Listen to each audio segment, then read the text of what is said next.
Hey everybody, welcome to the Divine Disbelief parking lot. This is where I normally live stream videos for my Periscope account, Atheist Husker, and decided this was the perfect place to also record this.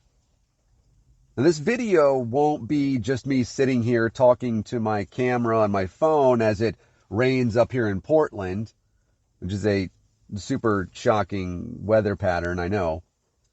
But we created part of this video back in the summer of 2020 as the nation, and talking to you specifically, fellow white people, was seemingly finally coming to grips with the fact that our country has not only a history of outright obvious racism, but also the reality that it's very prevalent even today. But I didn't finish adding some important details to that video. We decided to release this today because if you're watching this the day it is released, the NFL's NFC and AFC championship games are today. If you're watching this in the evening or anytime after January 24th, the Packers have likely already breezed past the Bucs, and barring another injury to Patrick Mahomes, Kansas City has handled Buffalo with ease. One of those teams, the names should be recognizable, even if you're not a sports fan, and I recognize that I am in the incredible minority of people who don't believe in God, in that I am a fairly avid sports fan, because the team name is in the title of this video. You'll have me sitting here for this part of the video, and then after I play the previously recorded bit, I'll come back and close this out. Now, first I need to point out a fact that likely every black American can testify to. Racism, even in sports, is not always so obvious. It's not always so easy to see. Take, for example, the University of Mississippi at Oxford, better known as Ole Miss. The name, emblazoned in red and cursive, is written on the uniform of nearly every, if not all of them, sports team and their logo on their uniforms. While it may seem as though the symbol is how Mississippians take pride in their state, it's actually a reference to what slaves would call the plantation mistress. They would say, "Ole Master," and Ole Miss. Now, any college football fans out there, especially fans of the SEC, you've heard of the Rebels. Well, that's a wonderful name, I suppose. The Rebels. If you're wondering if that name has anything to do with Mississippi's secession from the United States to protect slavery and basically become a bunch of traitors, look up Colonel Reb, the university's official mascot from 1937 until 2003, when he was removed from football sidelines, but not retired. The university allowed him at sponsored events and tailgates and attempted to move on. But they encouraged students to vote on a new mascot, which they did narrow down, by the way, to two names, Rebel Bruiser and Rowdy Rebel. Fantastic way to get away from that. They eventually canceled their poll, but it wasn't until 2010 that the University of Mississippi adopted a new official mascot. A black bear named Rebel. Because why the fuck not? Well, college football had seen gradual integration decades prior. Ben Williams was the first black football player at Mississippi, and he enrolled in 1972. Now, despite nearly 40% of the state's population, black students make up just 13% of enrollment, and the university's diversity rank is 1,647 out of 2,718. If you are wondering, and you likely aren't if you know the history of the American South, racism at the University in Oxford, Mississippi is not confined to sports. A monument to Confederate soldiers was prominently displayed on campus until July of 2020, when it was moved to the Confederate Soldiers Cemetery, conveniently located on the edge of the campus. You know, at least it's on the edge of the campus, I guess. The chancellor of the university then decided it was a good idea to erect headstones at the unmarked graves in the cemetery before ultimately deciding to forego the idea. Not because, Confederate traitors, but because the bodies of these traitors were buried too close to the surface. He also added a sidewalk to the Confederate statue. This, of course, in no way could ever possibly be seen as creating some sort of shrine or tourist attraction or destination. On campus at Ventris Hall, the most memorable and iconic building on campus, there's a stained glass window with a mural depicting and honoring the University Greys, part of the 8th Infantry Regiment from Mississippi in the Confederate Army, who took part in Pickett's charge at Gettysburg. It should, of course, be noted that Ventris Hall is named for James Alexander Ventris, a member of the Mississippi House of Representatives and the person known to be the, quote, father of Ole Miss. On the school's website, Ventris is described as, quote, a wealthy antebellum planter from Wilkinson County. This is a way, obviously, of whitewashing entirely who he actually was and sanitizing his actions and his behavior. He's originally from Massachusetts, and he and his family moved to Mississippi to live on his plantation, which was operated by around 250 slaves. James Vardaman is the namesake of Vardaman Hall, and he was known as the Great White Chief because he was an advocate for white supremacy. He strongly advocated for lynching African Americans and was quoted as saying, "If it is necessary, every Negro in the state should be lynched." And he said that while running for governor of the state.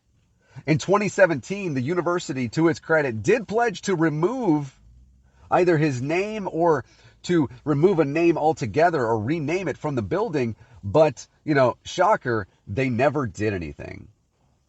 Then there is Longstreet Hall, George Hall, Lamar Hall, Bernard Observatory, all named for the same types of figures, and all still there on campus.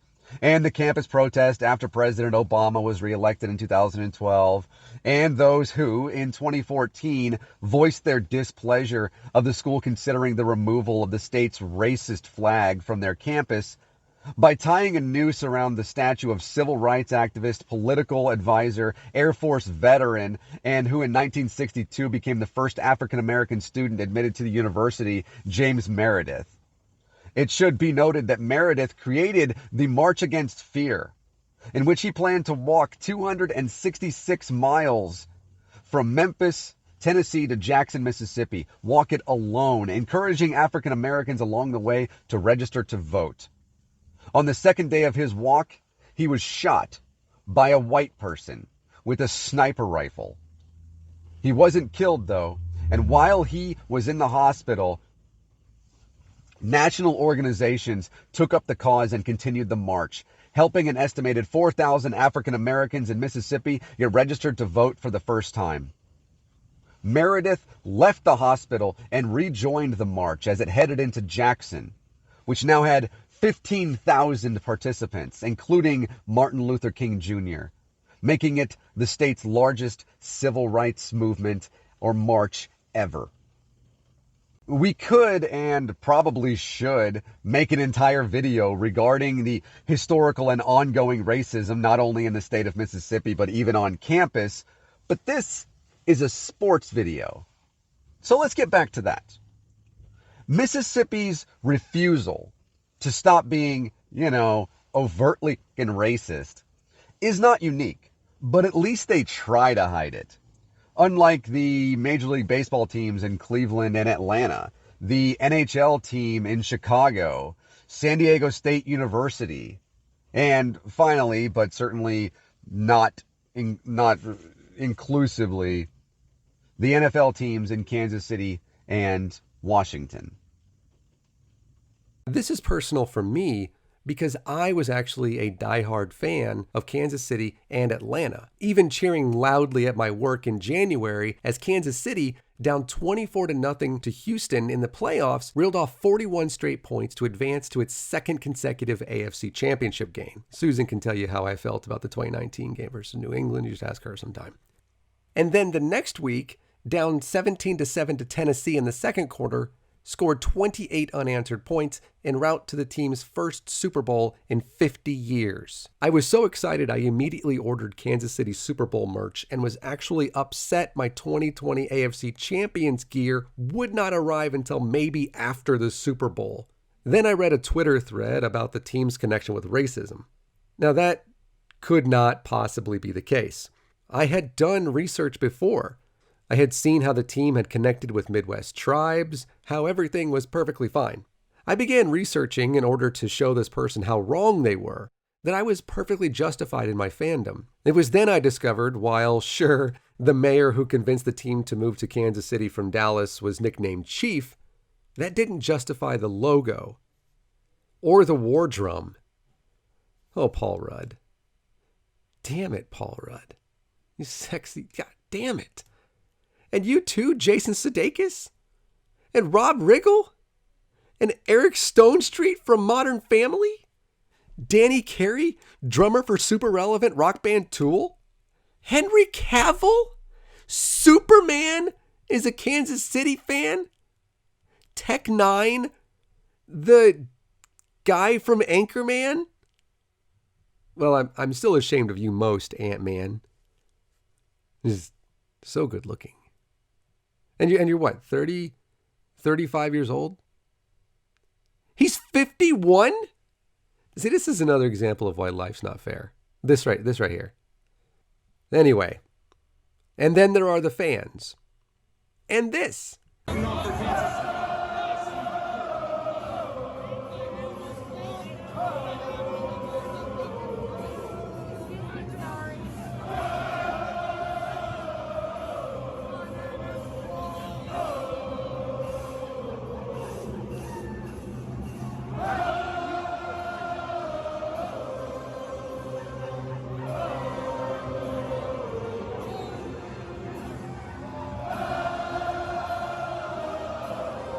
Ah, yes.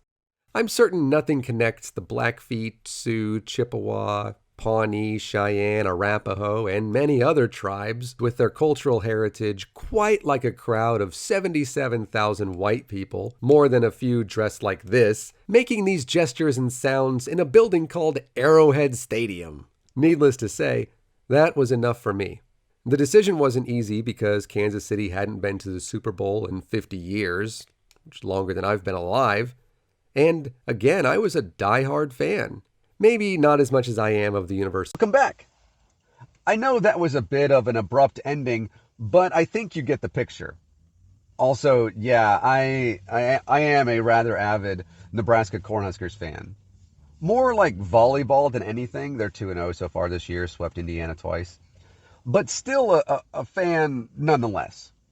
And yeah, I would really like to know how easy it is for those of you non-sports fans, which I guess is like the majority of secular people. I'd like to know how easy it is for you to simply never hear anything about sports, specifically the Super Bowl.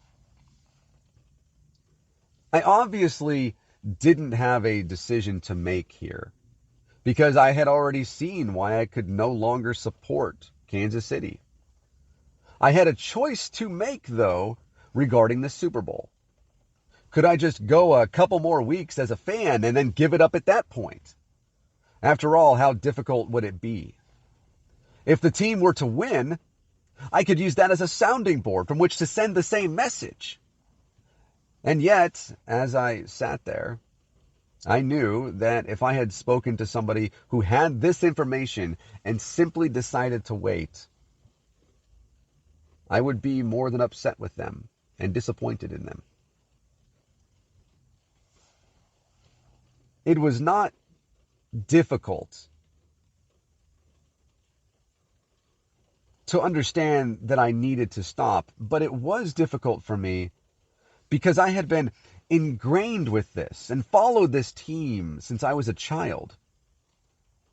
But surprisingly, it was easy for me to put down any thoughts or partisan ideas and a fan-like mentality.